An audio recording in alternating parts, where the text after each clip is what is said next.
We live in a world where it feels like the power belongs to others. We hear about climate change and all the damage being done to our beautiful planet, about inequality and poverty, and we want to do something about it. Our idea is to bring power back to the people by using the resources free to us all. We want to create a model of a community replicated around the country and the world. Welcome to our Power to the People project, addressing the United Nations Sustainability Goal number 11, make cities and human settlements inclusive, safe, resilient and sustainable. We aim to do this by building a community-funded and managed Power to the People hub. Each small community will have water conservation tanks to meet grey water needs, a solar power station. We use communal grass space for fruit trees and bushes, and manage our own carbon accounts locally by measuring carbon storage in trees and making sure that the numbers balance with our carbon use.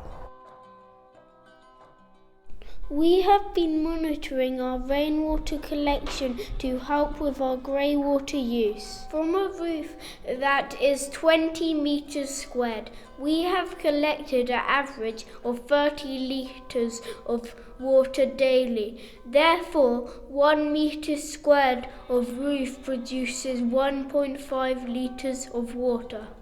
We averaged out the amount of grey water each student would need to use as 12 litres a day by monitoring toilet flushes and hand washers.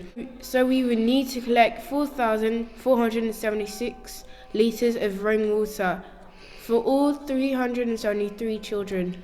We will need 2,984 metres squared roof. It is very similar to our school roof capacity of 2,738 metres squared. If we could do this, it would reduce dependency on water companies, reduce energy use to transfer water long distances, and it would make people more aware of the precious resource of water in our lives. We have measured our building roof capacity for south-facing solar panels, two sides of each suitable building and multiplying to get the total. We have 2,738 metres squared roof capacity, and with the standard size panels of 2 metres squared we can fit 1,369 panels, each producing 400 watts, so a total of 547.5 kilowatts output potential. Our school uses 376 kilowatts daily, so we could provide 100% of our electricity and give some away to people locally who cannot afford it. Imagine if we community funded fruit trees and bushes in all spare grass areas such as verges and roundabouts. We could all benefit from them rather than getting fruit from shops that has been shipped or flown around the world. This food would be free to all people in the community and help address the problem of food poverty. We want to manage how much carbon we are using at local level and offset that with trees in our community, managing the balance act ourselves. We chose 4 different sized trees on our grounds and categorised all the trees into one of the groups based on size.